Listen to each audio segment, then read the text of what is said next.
everyone. Welcome back. I'm here to continue my story, and I'm going to progress on to the next few events that happened as a child. After I moved back home, I started kindergarten.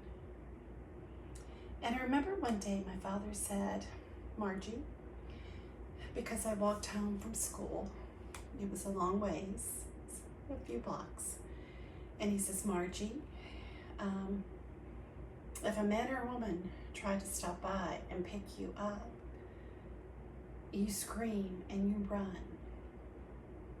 So it was a beautiful fall day, and I was walking home from kindergarten, and lo and behold, this man and woman, and it looked like they were in a light blue Falcon, if my memory serves me right.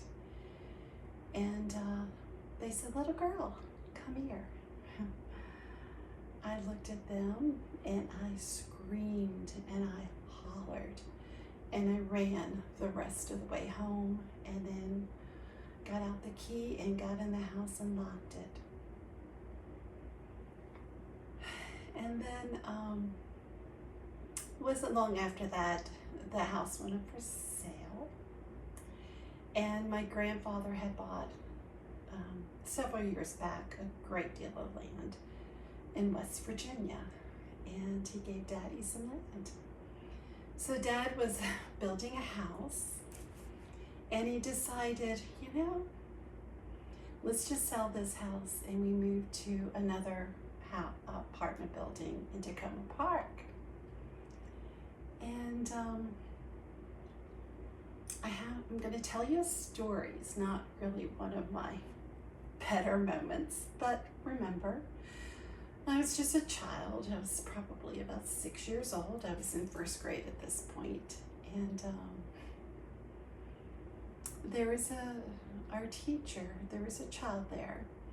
Her parents had taken her to Montessori school, which is, I think, absolutely wonderful, to help give her that boost in education. But our teacher, she didn't realize that she was impacting her classroom. And what I mean by that is that every afternoon, she would have her read from a storybook to all of us. The first couple of times it was like, "Oh, this is cool." And then after a while, it's like, "Are you saying we're not smart? You're supposed to teach us to read." And, you could look at all the other children's faces and they were like, again. So I knew where the book was, and I got the book. I wrapped it up in a sweater and put it in my desk. And when it came time for her to read, they couldn't find the book. And they searched everything, even our desk. But remember, I wrapped it in my sweater, so I just kind of pulled out my sweater, kind of loosely, so I could tell that there was nothing in there. And I brought it home, and I threw it in my toy box. And about a month later, my mom goes, "Where did you get this book, Margie?" I go, "Oh, it came from school." And it did. And she goes, "Well, I think you should take it back to school." I go, "Okay, Mom, on my way back to school tomorrow. On my way back to school tomorrow, I will take it back." So what I did the next morning is I took a little detour. There was an incinerator, and I dropped the book in the incinerator.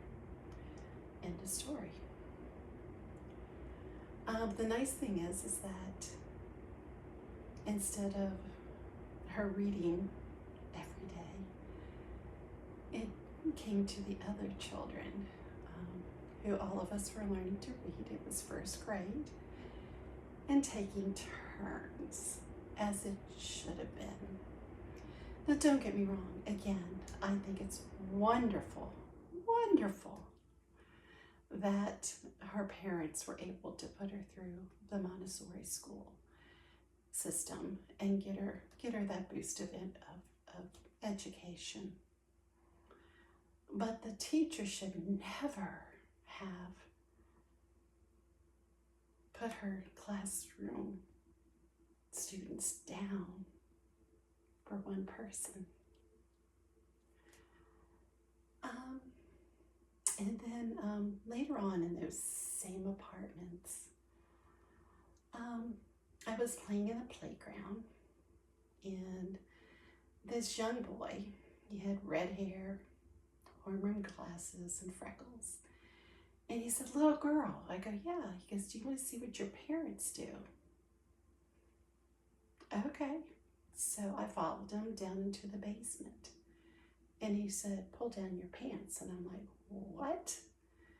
And about that time, a janitor walked in.